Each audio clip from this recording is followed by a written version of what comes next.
Global Inspiration is honored to have our guest this week from Madison, Wisconsin, USA. She is Maria Alvarez Stroud, an accomplished author of Brave Crossing, A Journey in Between. The book provides a new perspective on immigration during the 20th century, that of a Filipino, Dr. Alvarez, Maria's father. It is a journey that starts in the Philippines and ends in Wisconsin. Maria is a communication guru, being a consultant and used to manage a public television, and she has a vast experience in management and leadership. She received numerous awards for her contribution to the community.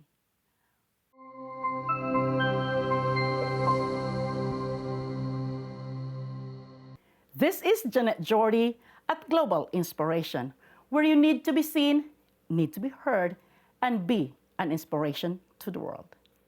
Friends, let's all welcome to the show our special guest this week, Maria Alvarez Stroud. For the viewers who are listening to this and watching, I'm hoping I can give a few nuggets that they'll walk away with. So thanks so much for even having me. It is a pleasure of Global Inspiration to have you as a guest this week. Maria, tell us more about yourself, about your family, your education, your ethnicity, and pets, if you have any.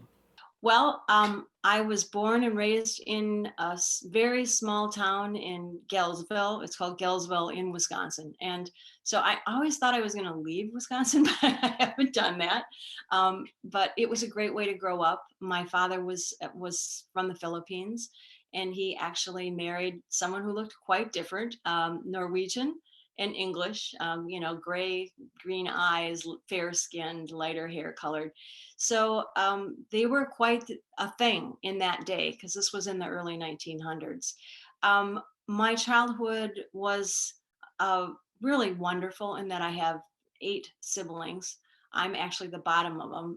My father happened to be 58 when I was born, my mother 44. So bottom of the heap, and they had twins. It was a really great upbringing, and a bottom line for all of us in our family was you get an education. So I did get a master's in public administration, also a degree in psychology and communications, and those have served me throughout my different careers very, very well. I did come to Madison, Wisconsin to go to school for my master's, happened to meet my husband and who I had never met someone from Madison when I was going to school.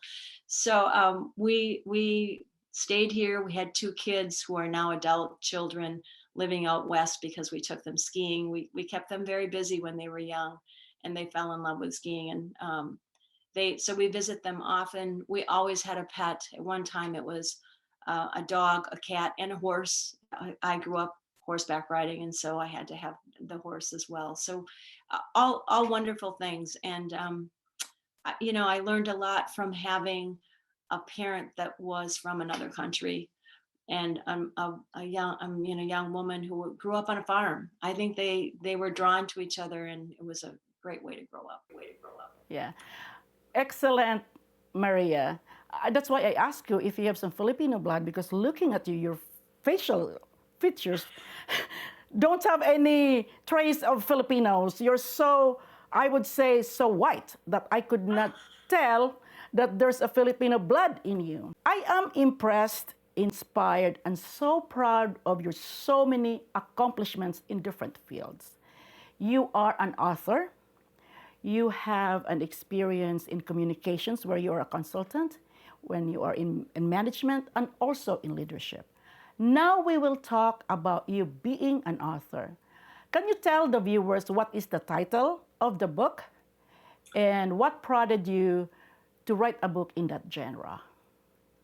Well, the name of the book is Brave Crossing, A Journey in Between. I did not come up with that title. I needed a lot of help to come up with that title, but I feel it really describes about what the book is about. And it is about my father's journey from the Philippines to the United States. And, just to put that in perspective, it's a historical novel in that he was born in 1895. So he came to the United States in 1916 when he was just turning 20 years old. It's a wonderful novel in that I believe people don't understand the history of all the Filipinos living here now in the United States. There's millions of them. And his story was a bit unique in that he did not start in California. He actually got off the boat and went directly to Chicago. At that time, I just have to say, there were only 128 Filipinos living in a population of 2.5 million, which is, I know I'm watching your face, and it's like, it's quite astounding. So you can imagine it was filled with a lot of heartache. He was lonely. He couldn't speak English very well. It was just at the time, 10 years after the Philippines became a colony of the United States. So he had many hardships and he had many obstacles to come over. And the book is all about his journey, not just on the boat, but here in our country and what it was like to be colored. And I'll tell you, I may be very fair skinned. He was not.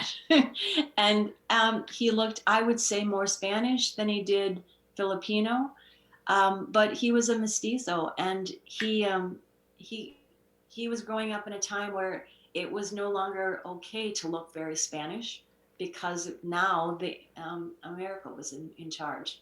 So it wasn't a surprise he came, but the story is all based on his true story.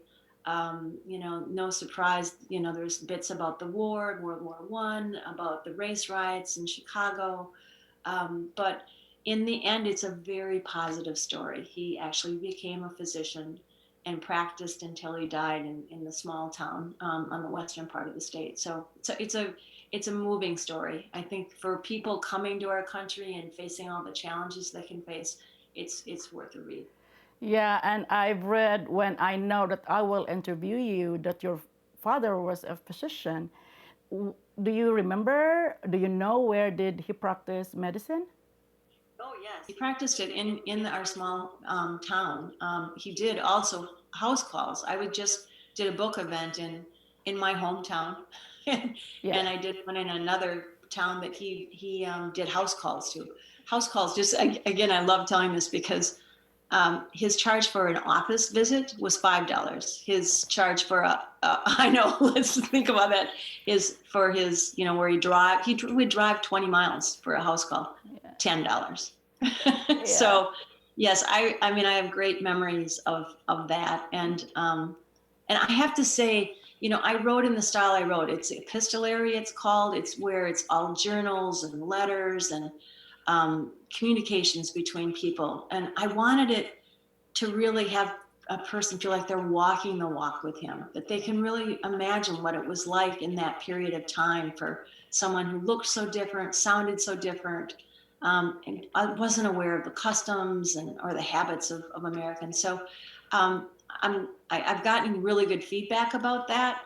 And I again just feel like it's an immigration story, and we have so many immigrants. Our country is based on immigrants, and yet this isn't something that I don't think people know what it's really like to come from another country. Yeah.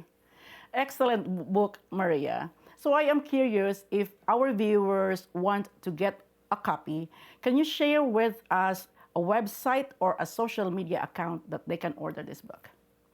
Absolutely. I have a website. It's www. And then my name altogether, mariaalvarezstroud.com. And if people enter that, they can one, find out more about the book, find out more about I have a newsletter. They can sign up for a newsletter talking more not just about my book, but about historical novels and other novels about the Philippines. It's something I'm very committed to. People can buy the book just about anywhere though. Okay. On Amazon.com, on I know it's being sold in Target, Barnes and Noble. It's if you go into a bookstore, for anyone interested in buying this book, if you ask the owner of the bookstore, do you have this if they don't have it, they can get it very easily. And so it is something that's readily available. Yeah. Thank you for sharing that, Maria.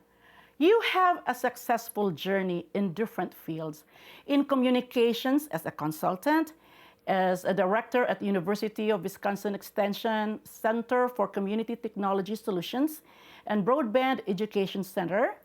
You are also the special assistant to Vice Chancellor and Executive Director for National Center for Media Engagement and the Director of Outreach Community Engagement for Wisconsin Public Television.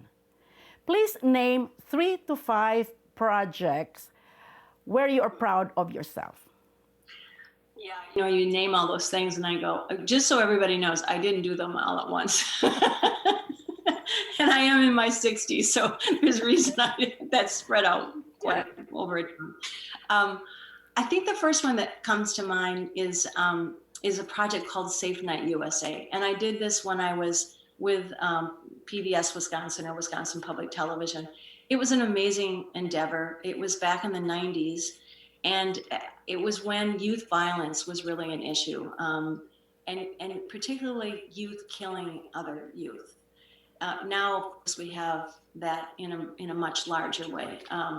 But at the time, we learned about it, this project called Safe Night from the Milwaukee public police officer.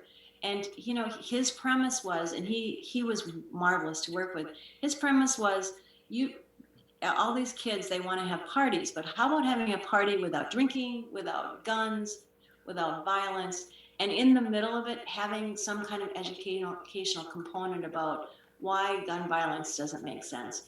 We took that and we did that first in Wisconsin and had Safe Night parties happening all over Wisconsin while we were doing a broadcast. And then we took that to Safe Night USA, and 10,000 Safe Nights were happening all over the country.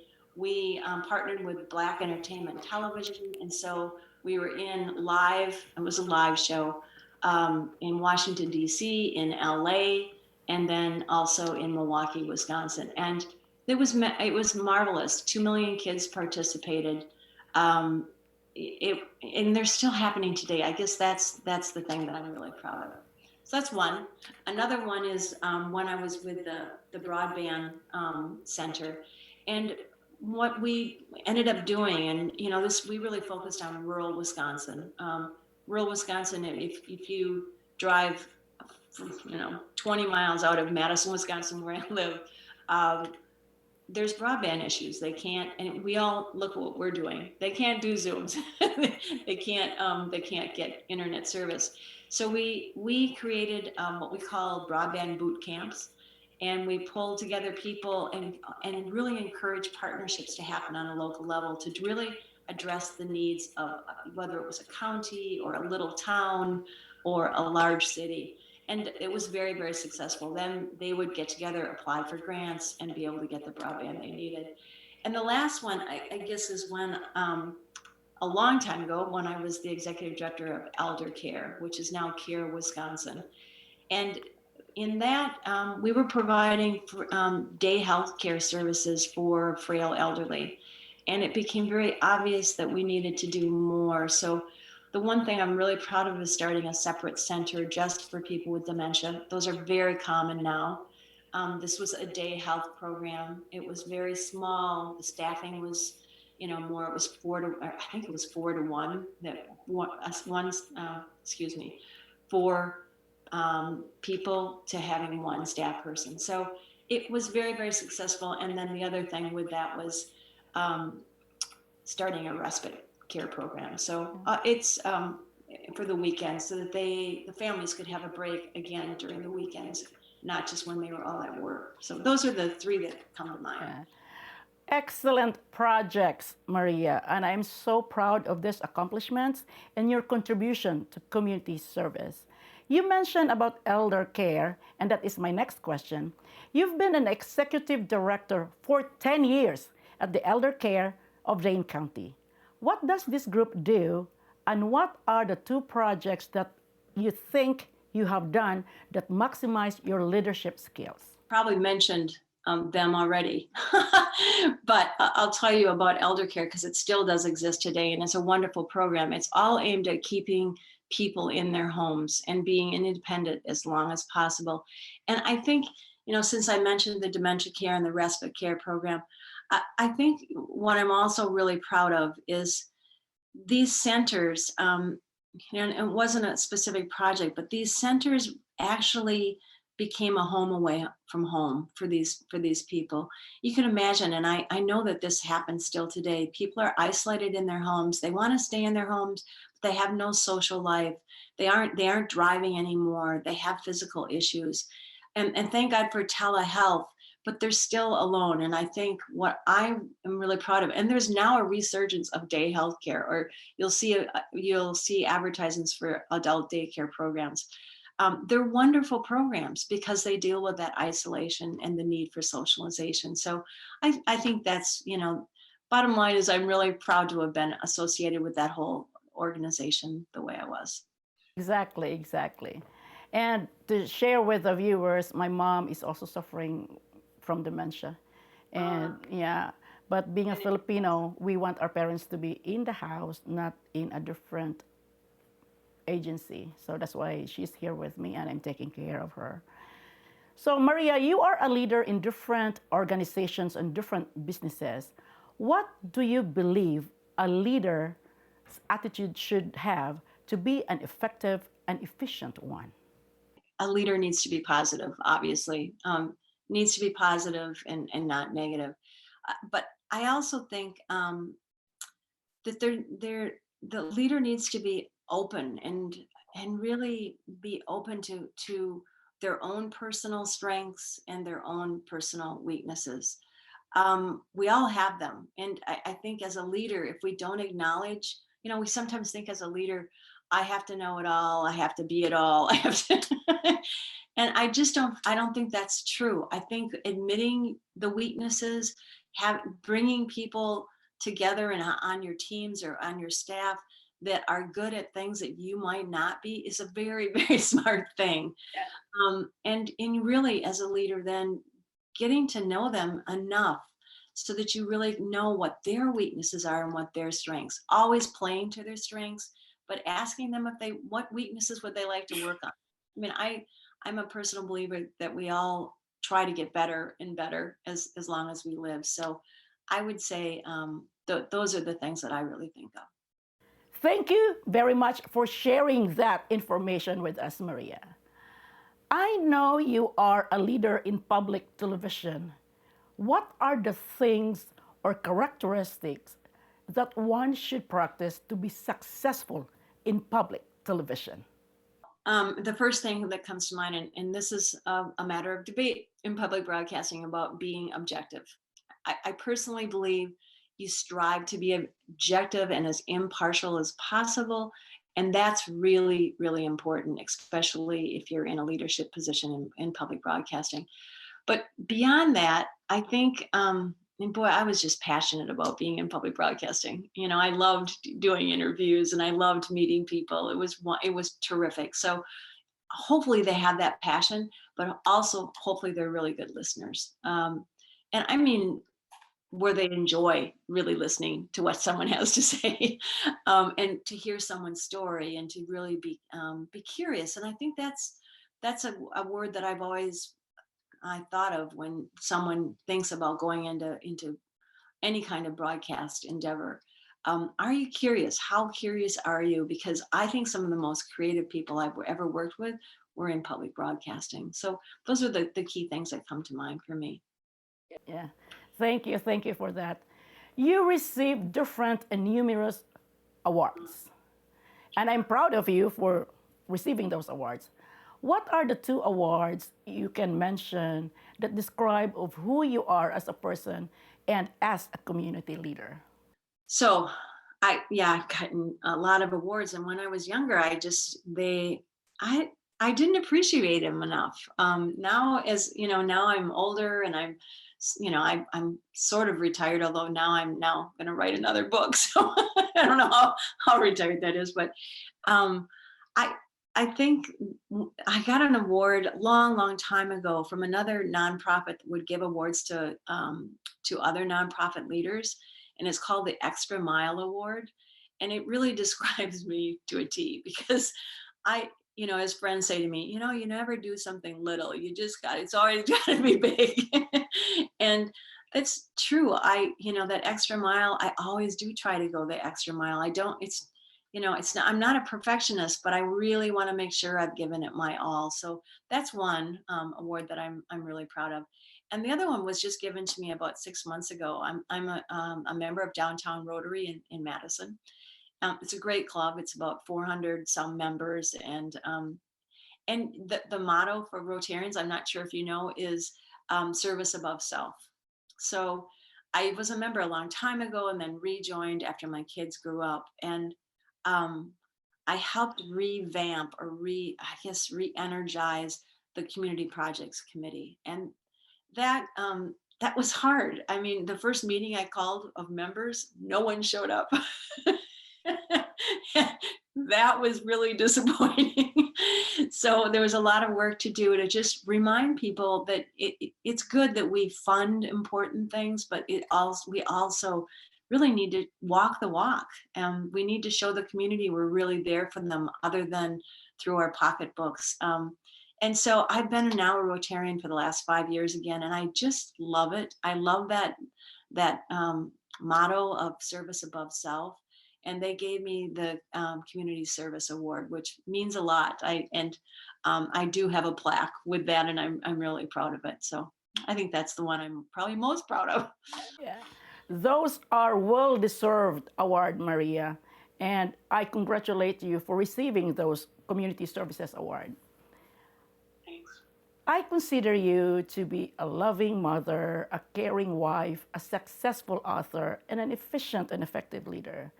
And I am just wondering, and the viewers as well, who is your inspiration to be who you are today? It's a wonderful question, and I've mulled this around in my head a lot. I've had a lot of people that have inspired me. I would say every decade I could name different people. But what's surprising me right now and who really is inspiring me are my two adult children. I just they're living the life they want to live. They're so conscious of of the global world. They're so conscious of their local community. They're conscious of their health. They're doing things that they know will benefit the community and not just themselves. And they once asked me, we were having dinner together, and asked, give us advice about really being successful. And I said, well, be bold. And they are so bold that I just smile at that, and they inspire me to keep going, to realize, okay, I'm in my 60s, my careers are done, but I can write a novel. I can write another novel. I can be involved in my community as long as I can. So it's my two kids, and their names are Leah and Sawyer. So if you are not active in community services, because I know you are very busy, you're very preoccupied. So if you are not busy with nonprofit organizations and other organizations, what do you do to give yourself a break? In other way of asking you, what are your hobbies? Do you do yoga? Do you do dancing, singing? Share those with us. I do a lot. I do keep myself busy, but I think in healthy ways. So I mentioned horse, I had a horse.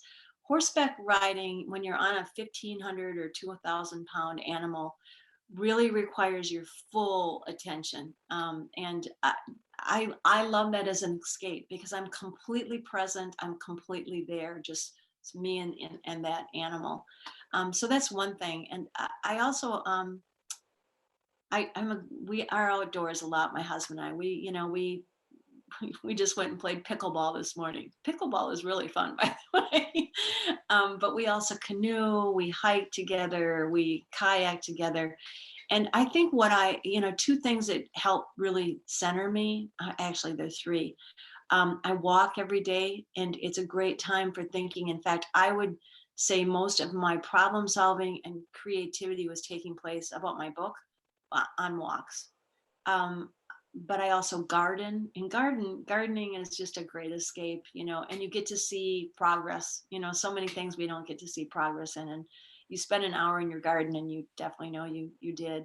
And the other thing is just writing and journaling. I try to journal at least 3 or 4 times a week, and I enjoy writing. And again, those help center me.